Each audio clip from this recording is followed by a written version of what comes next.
Why do I suddenly have a British accent? I woke up and asked my wife Annette if she wanted coffee, and she started laughing so hard she nearly fell out of bed. I realized I was talking like I'd lived in London my entire life. I tried to say something else in my normal voice, but it came out sounding like Benedict Cumberbatch had possessed my body. Annette thought I was doing a bit and told me to knock it off, but I genuinely couldn't make my regular American accent come out naturally. I could force it if I really concentrated, but it sounded exactly like a British person doing a terrible American impression. Annette had to call my work and tell them I had laryngitis because I couldn't face explaining this to anyone. My doctor said it was probably foreign accent syndrome, which can happen after strokes or head trauma. He ordered an emergency MRI thinking I'd had a mini stroke in my sleep. But the scan came back completely normal, with no signs of any stroke or bleeding or tumors. Annette started getting frustrated when I had to call into work for the third day claiming I was sick. The neurologist suggested it might be psychogenic and sent me to a psychiatrist who specialized in conversion disorders. When the anti-anxiety medication didn't work after 6 weeks, Annette accused me of not taking it properly because she thought I was enjoying the attention. My friend Greg thought maybe I'd been hypnotized at the comedy show we'd gone to the week before. We called the venue, but they said the hypnotist never did anything with accents. Annette moved into the guest room saying she couldn't sleep next to someone who was committed to a lie. The speech pathologist wondered if I'd had childhood exposure to British English that was somehow resurfacing. My mom confirmed I'd never had a British nanny or teacher, and we'd never lived abroad. She dug out old home videos from when I was 3, and I had a perfect Midwest American accent. Mom stopped inviting me to family dinners because she said my fake accent upset everyone. A coworker suggested carbon monoxide poisoning since that can cause neurological symptoms. We had the fire department check our house, but the levels were completely normal. The inspector said he'd never heard of carbon monoxide causing accent changes anyway. My biggest client threatened to pull their $2 million contract because they'd specifically requested American representatives. I tried speech therapy, but the therapist said something strange was happening. I wasn't just speaking with a British accent, but using British grammar patterns and vocabulary I shouldn't even know. I was saying whilst instead of while and spelling color with a U without thinking. When she couldn't help me, Annette said it proved I was doing it on purpose. Then I remembered I'd had dental work done right before this started and thought maybe the anesthetic had caused nerve damage. The dentist said he'd only used standard local anesthetic that couldn't possibly affect speech patterns. Annette found apartment listings on her laptop and didn't even try to hide them anymore. A researcher at Mayo Clinic thought it might be a rare autoimmune condition affecting the brain. They ran dozens of blood tests looking for antibodies that might attack speech centers. Every test came back negative. I got fired the day we lost the $2 million account, and Annette said she couldn't be married to someone who refused to stop lying even when it cost them everything. My sister found an article about people developing accents after severe allergic reactions. I got tested for every possible allergy, but came back negative for all of them. The allergist said, food allergies don't work that way anyway. Annette filed for separation, saying she needed to be with someone she could trust. We tried everything from acupuncture to checking for Lyme disease to brain parasites. One doctor even suggested multiple personality disorder with a British alter ego, but the psychological evaluation ruled that out. Every theory fell apart, and I'd lost my job and my wife, and still sounded like I'd grown up in Southeast London. The speech pathologist who'd been studying my case called 6 months later, saying she'd found something in old medical journals from the 1960s. She'd discovered 3 other cases exactly like mine with American patients who suddenly developed British accents with no medical cause. She'd tracked down one of the doctors. We drove 3 hours to meet him, and he was 92 years old, but his mind was sharp. When I spoke, he grabbed my wrist and stared at me like he was seeing a ghost. He asked me to say, schedule, and when I pronounced it the British way, he started shaking his head, muttering, not another one. The speech pathologist asked him what he meant,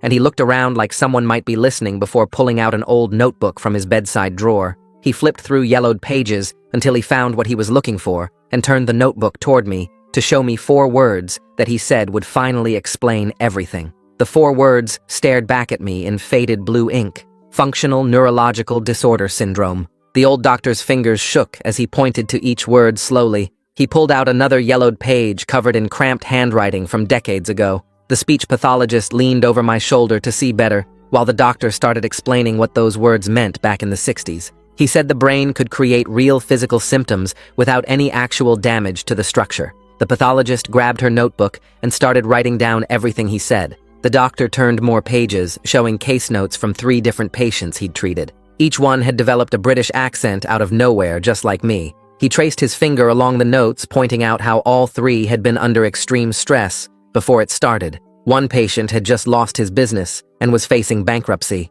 Another had gone through a messy divorce while dealing with her mother's death. The third had been working 80-hour weeks trying to save his failing marriage. The doctor said their brains had somehow grabbed onto British English as a way to escape the pressure. The speech pathologist asked him to explain the pattern he'd mentioned earlier.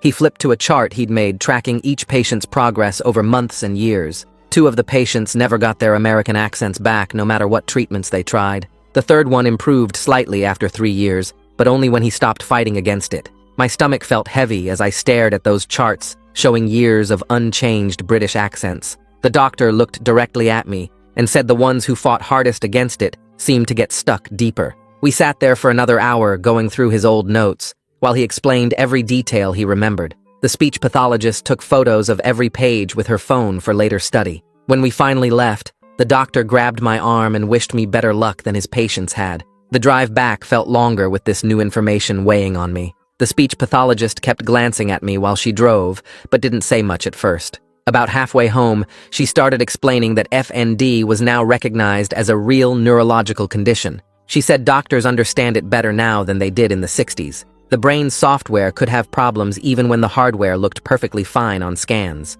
She compared it to my brain downloading a British language pack and deleting the American one during stress. The explanation made sense, but also scared me because it meant this was really happening. Over the next few days, I couldn't stop thinking about those 3 patients from the 60s. I kept wondering if I'd be stuck like this for years like they were. The speech pathologist called to check on me and could hear the worry in my voice. She said she'd been researching FND all night and found someone who might help. A specialist named Geeta Graham studied linguistic features in neurological conditions at the university. The pathologist had already called her and explained my case. Geeta wanted to meet me as soon as possible to document everything properly. I agreed immediately because I needed someone who wouldn't think I was faking this. 3 days later, Geeta showed up at my apartment with 2 large cases of recording equipment. She set up microphones and cameras in my living room like she was building a studio. For the next 3 hours, she had me read different passages and say specific words. She recorded me saying the same sentences over and over from different angles. She made notes about how I dropped R sounds at the end of words. She measured the exact shape my mouth made when I said different vowels. She timed the rhythm of my speech down to fractions of seconds. She had me say neighborhood names from London I'd never heard of before. When I pronounced them perfectly, she got excited and made more notes. She confirmed my accent was specifically from Southeast London, not just generic British. She could even narrow it down to particular neighborhoods based on certain sounds I made. The scientific approach made me feel less crazy than I had in months. Someone was finally treating this like a real medical condition instead of accusing me of lying. After all the recording, Geeta sat down to explain what she'd found. She said my brain wasn't just mimicking British sounds, but had somehow absorbed entire language patterns. The grammar structures and vocabulary choices matched native Southeast London speakers perfectly. She asked if I'd had any exposure to British English before this started. We spent the next 2 days going through my entire life looking for connections. I remembered listening to BBC podcasts during my commute for the past 5 years. I'd also watched British shows on streaming services when I couldn't sleep. Geeta got excited and said my brain had been storing all that data without me realizing it. When the extreme stress hit, my brain activated all that stored British English at once. She explained it like my mind had a backup language system that took over when the main one crashed. The theory made more sense than anything else doctors had suggested so far. Geeta said she knew someone who could help me work with this instead of against it. She gave me the number for Francine Lyle, who specialized in treating FND cases. Francine used special techniques that combined speech exercises with trauma processing. I called her that afternoon, and she could fit me in the next week. When I met Francine, she immediately explained that fighting the accent would only make it stronger. She compared it to quicksand, where struggling makes you sink deeper. She said I needed to work with my brain instead of battling against it constantly. The approach was completely different from all the speech therapy I'd tried before. During our 3rd session, I asked if Annette could come to have Francine explain everything. I called Annette that night, but she refused to come to any sessions. She said she was tired of enabling what she called my delusion. The rejection hurt worse than when she'd moved out months ago. It meant she would never believe this was real, no matter what proof I showed her. I realized then that our marriage probably wouldn't survive this. My savings were running out fast without my job, and I needed to do something. I found Ross McCarty's name online as an employment attorney who handled discrimination cases. When I met him, I brought all my medical documentation from the past months. He read through everything carefully and said we might have a case for wrongful termination. FND was recognized as a real disability under federal law. My company should have provided accommodation instead of firing me for something medical. Ross started gathering all the documentation we'd need to file a formal complaint. The bills kept piling up while Ross worked on the case, and I realized I couldn't afford our mortgage payments anymore without my salary. I started packing boxes while Annette came by to collect her things, neither of us saying much as we divided 12 years of shared possessions. The real estate agent put up the for sale sign, and I watched from the window as neighbors slowed down to stare at it. 3 weeks later, I signed a lease on a one-bedroom apartment 40 minutes away, where nobody knew about my accent situation. The movers took most of the furniture since Annette wanted the dining set and bedroom suite we'd picked out together. I sat on the floor of the empty house hearing my British voice echo off the walls in a way that made everything feel even more unreal. The apartment was cramped, but at least the rent was manageable on my dwindling savings. I set up my laptop on a card table and started applying for remote positions where video calls wouldn't be required. Most American companies never responded, but then I noticed something interesting happening with the UK-based job listings. A London startup founder emailed back within hours, saying my cover letter showed exactly the communication style they wanted. During our phone interview, he mentioned my accent made me sound more trustworthy to their British clients than their previous American contractors. 2 more UK companies responded positively that week, and suddenly, I had 3 potential clients interested in my services. Francine had me start recording daily voice journals, where I read the same paragraph from a news article every morning and evening. She wanted to track any patterns in how the accent changed throughout the day or in different emotional states. The recordings showed my Southeast London pronunciation got thicker when I was tired or stressed, especially the way I dropped R sounds and changed my vowel shapes. We identified that phone calls made it worse, but reading familiar childhood books sometimes brought back hints of American sounds. Mom called demanding I come to Sunday dinner, and when I explained I was still working with specialists, she said I needed to stop indulging myself and just talk normal. I told her she could either accept this was a real medical condition, or we could take a break from family events until she educated herself about FND. She started crying and put Dad on the phone, who said I was being dramatic and hurting my mother for no reason. I hung up and sent them links to medical journals about functional neurological disorder, but they never acknowledged receiving them. Gita had me doing intensive pronunciation drills, where I tried to consciously add American R sounds back into specific words. I managed to say car with a slight R sound if I concentrated incredibly hard and positioned my tongue exactly right. The effort left me exhausted, and I could only maintain it for maybe 3 or 4 words before my brain defaulted back to the British patterns. She recorded everything and warned me not to get too excited since recovery in FND cases was unpredictable, and forcing changes too hard could actually make things worse. Requested Reds is on Spotify now. Check out link in the description or comments. Ross sent a formal complaint to my former employer with documentation from 5 different specialists confirming my FND diagnosis and explaining how the condition qualified for workplace accommodation under disability laws. Their legal team responded 2 weeks later with a settlement offer of $8,000, which Ross called insulting, considering I'd lost a 6-figure salary. He gathered evidence of other FND cases that had received proper accommodation and prepared a counter-proposal showing the company's legal exposure if we pursued litigation. I spent hours searching online until I found a support group specifically for people with FND and foreign accent syndrome. Reading through the posts, I discovered dozens of people dealing with similar situations, including a teacher who'd had a German accent for 12 years after a car accident. They shared stories about lost jobs and ruined relationships, but also practical advice about finding understanding doctors and navigating insurance claims. One woman posted that she'd given up trying to get her original accent back and focused instead on rebuilding her life around the new reality. Annette finally agreed to meet at a coffee shop downtown to discuss separating our joint accounts and dividing the remaining assets. When I calmly explained the neurological basis of FND using Gita's research papers, she actually looked surprised and admitted she'd been reading about it online. She said she understood intellectually that it was real, but couldn't get past feeling like I'd chosen to abandon our life together. We agreed to start mediation instead of hiring separate lawyers, which would drain what little money we had left. During a particularly stressful week dealing with legal paperwork and insurance forms, I noticed something strange happening with my writing. I'd typed color and realized and whilst, without thinking about it, my brain automatically using British spelling patterns. Geeta said this showed the accent changes went deeper than just speech, and were actually rewiring my language processing at a fundamental level.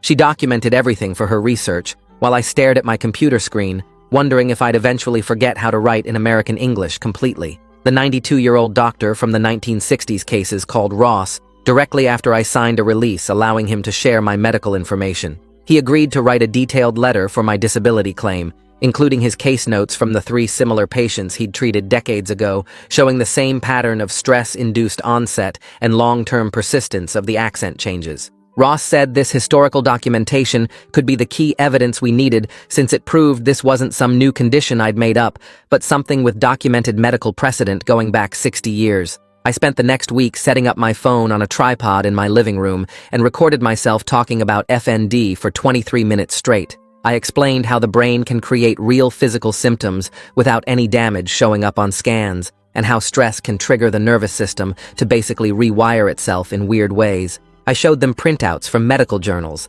and the letter from the old doctor and kept my voice calm, even though my hands were shaking the whole time. I uploaded it to YouTube as unlisted and sent the link to Mom and Dad and my sister and all the cousins who'd been whispering about me faking it for attention. My sister called me 3 hours later and I could hear her crying before she even said anything. She kept saying she was sorry and that she didn't know conditions like this could be real without brain damage showing up on tests. Mom watched it, but didn't call for 2 days, and when she finally did, she just said, maybe we could try Sunday dinner again, but I'd have to understand if people still had questions. 3 months had passed since I'd started seeing Francine, and we were doing these exercises where she'd have me read nursery rhymes and childhood songs to try accessing old muscle memory patterns. One session I was reading Mary Had a Little Lamb, and suddenly the word little came out with an American accent for just a second before snapping back to British. Francine grabbed my arm and made me repeat it 40 times until I could sometimes get that American sound on purpose, but only with that specific word in that specific phrase. We tried other childhood songs, and I managed to get American sounds on Twinkle Twinkle and parts of Happy Birthday, but it was exhausting and gave me headaches trying to force my brain to access those old pathways. Ross called that same week saying my old company had increased their settlement offer to $32,000 after he'd sent them documentation of 3 other FND cases where employees got full accommodation and kept their jobs. It wasn't close to what I'd lost with my 6-figure salary, but it would keep me from losing my apartment and give me time to build up freelance work without panicking about rent every month. Ross said we could fight for more, but it would take years in court, and there was no guarantee we'd win since FND was still so misunderstood by most people. I signed the settlement papers in his office, while he explained they'd also agreed to a neutral reference that wouldn't mention the accent situation at all. 2 weeks later, I showed up at Mom's house for Sunday dinner, even though she hadn't actually invited me, and walked into the dining room where everyone went quiet when they heard my British accent. I pulled out Geeta's research papers and calmly explained FND while passing around the medical documentation and keeping my voice steady, even though Uncle Frank was rolling his eyes. My 7-year-old nephew broke the silence by asking if I was like Harry Potter now, and could I do magic too, which made everyone laugh nervously. Some relatives whispered to each other, and Aunt Carol kept staring at me like I was contagious. But my cousin Beth actually asked real questions about how it happened, and seemed genuinely interested in understanding. Annette had agreed to meet with Francine privately to learn about FND, and when she came out after 90 minutes, her face was pale, and she looked like she'd been crying. She found me in the waiting room and sat down without looking at me, and said she finally believed it was real, but that didn't change anything about us. She said watching someone's entire personality shift overnight, even from a medical condition, was too much, and she couldn't stay married to someone who felt like a stranger, even if it wasn't my fault. I told her I understood, and we both sat there crying in that beige waiting room, while other patients pretended not to notice. The UK startup I'd been doing trial work for sent me an email offering a permanent remote position with benefits after my 3-month trial ended. They said on our next video call that I was their secret weapon for British clients who trusted me immediately because of my accent, and one guy joked that I sounded more British than half their London office. The salary was less than my old job, but having steady income again with health insurance felt like getting a huge piece of my life back. Geeta had been studying my writing patterns and discovered I was unconsciously switching between American and British grammar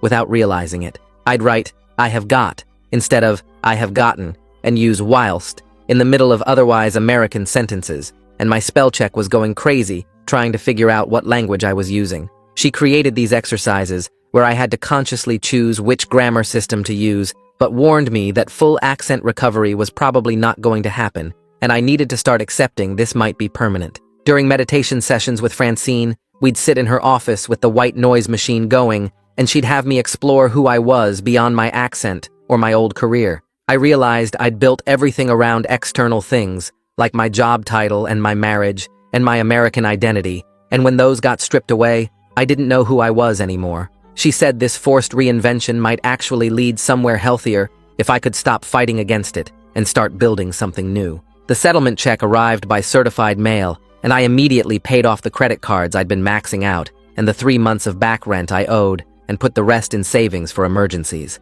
Ross had managed to get the neutral reference agreement in writing, so future employers would just hear I'd left for medical reasons without any details about the accent dispute that had caused everything. 6 months had passed since the diagnosis, and I'd stopped desperately trying every possible cure or treatment to fix my accent. Francine said this acceptance was actually the first step toward any improvement, because the constant pressure to get better was creating more stress, which was making the FND worse in this vicious cycle I couldn't break out of. Mom called me 3 weeks later while I was making breakfast in my tiny kitchen. She said she'd been watching documentaries about FND and reading medical journals online. She told me she finally understood it was a real condition and apologized for not believing me. She asked if I'd come to Sunday dinner, but said we needed to set some ground rules first. I told her I'd come if nobody made comments about my accent being fake or asked me to try talking normal. She agreed and said she'd already warned everyone to treat me with respect or leave. That Sunday felt weird, sitting at the familiar dining table with my British accent filling the room. My nephew kept asking me to say different words, just to hear how they sounded, but at least he wasn't mean about it. The mediator's office smelled like old coffee and printer paper when Annette and I met to work out our separation agreement. She'd brought all our financial documents in a neat binder with color-coded tabs like she always organized everything. We went through our bank accounts and retirement funds and the equity in the house we'd already sold. She didn't try to claim I was faking my condition to get more money in the settlement. We both started crying when we signed the papers, but there was relief mixed in with the sadness. The mediator said we were handling things better than most couples she saw. I found an FND awareness group online that was looking for volunteers to share their stories. The speech pathologist who'd found those old cases from the 1960s joined our advisory board. We started creating pamphlets and websites with information that would have saved me months of confusion. I wrote blog posts about my journey and recorded videos explaining what FND felt like from the inside. Other people with the condition started reaching out saying my story helped them feel less alone. The UK startup scheduled our first team video call, and I was nervous about meeting my new colleagues face to face. When my face appeared on screen, they all started laughing, saying I sounded posher than the Queen. One guy from Manchester joked that I had a better British accent than half their London office. They didn't care about my medical history or how I got the accent. They just wanted to know if I could handle the workload and meet deadlines. Gita sent me a copy of the Linguistics Journal where she'd published her case study about my accent patterns.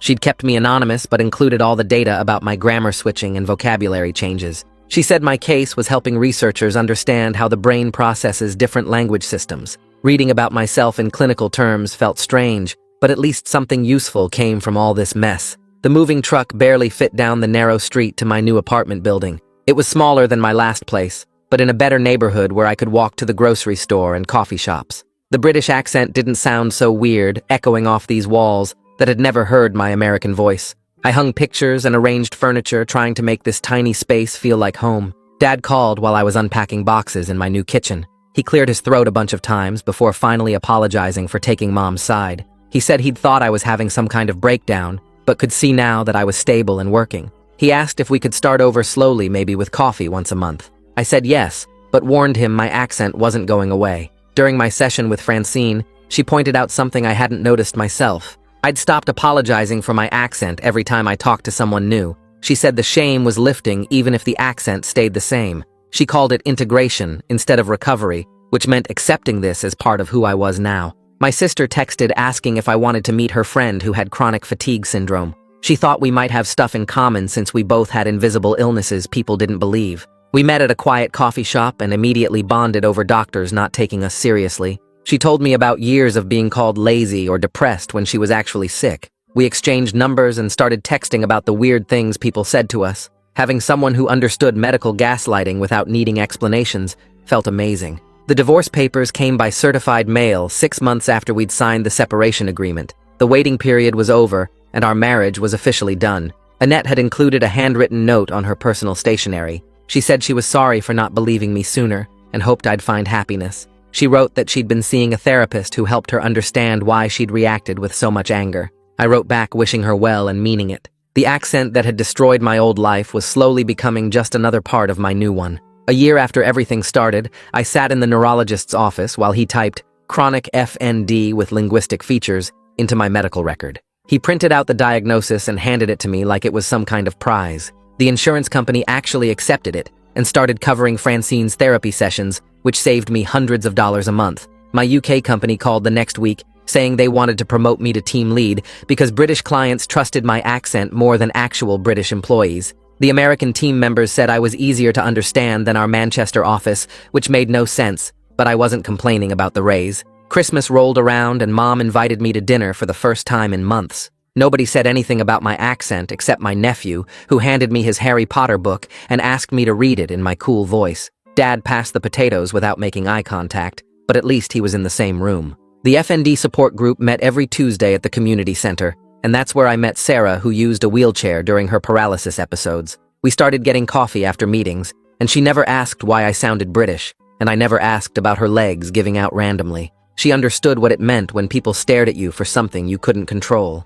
Francine cut our sessions down to once a month since I was handling things better and stopped trying to force my old accent back. She said I'd integrated the British voice into my identity instead of fighting it, which counted as success in FND treatment. Geeta called one afternoon saying her research paper about my case won some big linguistics award and asked if I'd come to the ceremony. I sat in a hotel ballroom listening to her explain my grammar patterns to 200 linguists who took notes like I was some rare bird. Sarah and I found a 2-bedroom apartment with wide doorways for her wheelchair and good internet for our remote jobs. We called ourselves the neurologically interesting couple and laughed about it while cooking dinner together. The old doctor's daughter called 8 months later saying her father had passed away, but she'd found his notebooks in the attic. She mailed me 3 leather journals filled with notes about those 1960s patients who'd developed British accents just like mine. Reading their stories felt like finding family I never knew existed, even though they were strangers from 60 years ago. I set up my phone to record myself reading the same paragraph I'd been practicing for 2 years. When I played it back, I could hear tiny American sounds creeping into certain words, but mostly, it was still Southeast London. Geeta said this partial integration was normal, and expecting full reversal wasn't realistic after this long. My company needed someone to fly to London for client meetings, and figured I was perfect since I already sounded local. The plane touched down at Heathrow, and everything felt backwards because my accent finally matched the voices around me. Walking through London streets, hearing my own voice reflected back from shop clerks and taxi drivers was the strangest kind of homecoming. The clients assumed I was British until I mentioned being from Ohio, and they looked at me like I was playing some weird joke. The hotel room overlooked the Thames, and I stood at the window talking to myself just to hear how my voice fit with the city sounds below. Sarah texted asking how the trip was going, and I sent her a video of me ordering fish and chips from a street vendor. The vendor didn't even blink at my accent, which felt like the most normal interaction I'd had in 2 years. Flying back to America meant becoming the oddity again, but at least I had a job, and Sarah, and a life that worked. The customs agent at JFK asked if I was visiting from the UK, and I just said yes, because explaining took too much energy. Sarah picked me up at the airport in her adapted car, and we drove home to our apartment with the wide doorways. She decorated while I was gone, hanging pictures of us at various FND events and support group picnics. The British accent that had cost me my marriage and first job had somehow led to this better life I couldn't have imagined. Geeta sent me the published journal with my case study, and seeing my story in academic language felt like proof I wasn't crazy. The neurologist's official diagnosis let me get disability accommodations at work, even though my employer didn't really need them. Mom called more often now, and only occasionally slipped up and asked if I was better yet before catching herself. Dad had started introducing me to his friends as his son, who has that medical thing with accents, which was progress from calling me a liar. Sarah's paralysis episodes happened less when she wasn't stressed, and my accent stayed consistent when I wasn't fighting it. We took care of each other in ways that people with normal nervous systems couldn't understand.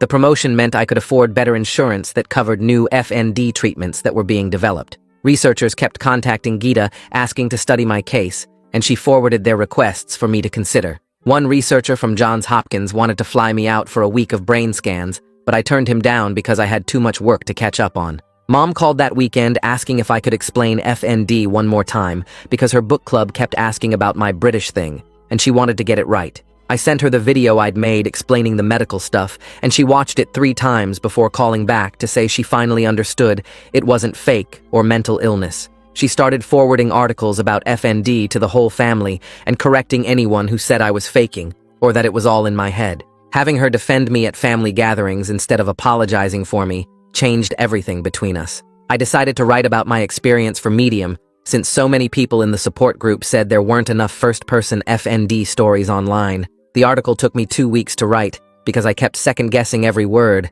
but Geeta helped me edit it down to just the facts. Within 3 days, it had 20,000 views, and my inbox filled with messages from people saying they'd been struggling with similar symptoms for years without knowing FND existed. One woman in Canada said my article gave her the courage to push for proper testing after 5 doctors dismissed her German accent as attention-seeking. Another guy from Texas said he showed it to his wife, who finally stopped accusing him of faking his sudden Scottish accent. The comments section turned into its own support group, with people sharing resources and doctor recommendations. During a big presentation to our London clients, I caught myself halfway through realizing I hadn't worried about my accent once that morning. The words just flowed out in my Southeast London voice while I clicked through slides about quarterly projections. My co-workers didn't even mention it anymore, and new hires assumed I'd transferred from the UK office. The constant mental energy I'd spent fighting my own voice for 2 years had finally stopped draining me. Sarah and I had been together 18 months when she suggested we go to the FND support group meeting where we'd first met to celebrate our anniversary. Everyone there remembered us from those early days when we were both struggling to accept our conditions. Halfway through the meeting, Sarah stood up and announced we had something to share, then dropped to one knee right there in the community center. She pulled out a ring and said, "Marrying me would be the smartest thing her messed up nervous system ever did." The whole room erupted in cheers, and someone's service dog started barking, and the woman with seizures started happy crying. People in wheelchairs and with walking sticks and tremors and tics all celebrated with us because they understood that love doesn't require perfect bodies. 3 years had passed since that morning when Annette laughed at my coffee question, and my whole life fell apart. Now I had a steady remote job that paid better than my old one, and a fiancé who understood chronic illness from the inside. My apartment with Sarah had grab bars in the bathroom and a wheelchair ramp we'd installed ourselves, and neither of us felt weird about the accommodations. The accent that destroyed my first marriage had led me to this better life I couldn't have imagined. The speech pathologist who'd driven me to meet that old doctor called to check in every few months, and we'd become actual friends. She said my case had changed how she approached FND research, and she'd published 3 papers using my data. We met for tea whenever she was in town, and she always laughed when I ordered Earl Grey because of course I did now. She brought her new research assistant once who stared at me like I was some kind of medical celebrity, which felt weird, but also validating. Our wedding happened at the same community center where we'd met because Sarah wanted our FND family there. I stood at the makeshift altar in my rented suit, listening to my own voice echo off the walls as I promised to love Sarah through flare-ups and remissions. My parents sat in the front row, finally accepting this was my life now, and Dad even smiled when I pronounced schedule the British way during my vows. Sarah's sister officiated from her wheelchair and managed not to cry until the rings part. My work friends mixed with support group members, and everyone danced badly to terrible music, and it was perfect. Looking back at everything from where I am now, I can see how those 4 words in that old notebook saved me by giving me permission to stop fighting myself. Functional neurological disorder syndrome explained why my brain had latched onto British English during the stress of almost losing that huge contract. The American me who worried about client impressions and perfect presentations is gone, but the person who emerged speaks with hard-won wisdom about adaptation. My Southeast London accent isn't a symptom anymore, but just my voice telling my story. Well, that was definitely a journey to share with you all. Kinda makes you look at things a little differently, right? Thanks for sticking around with me. Like the video, it helps more than you think.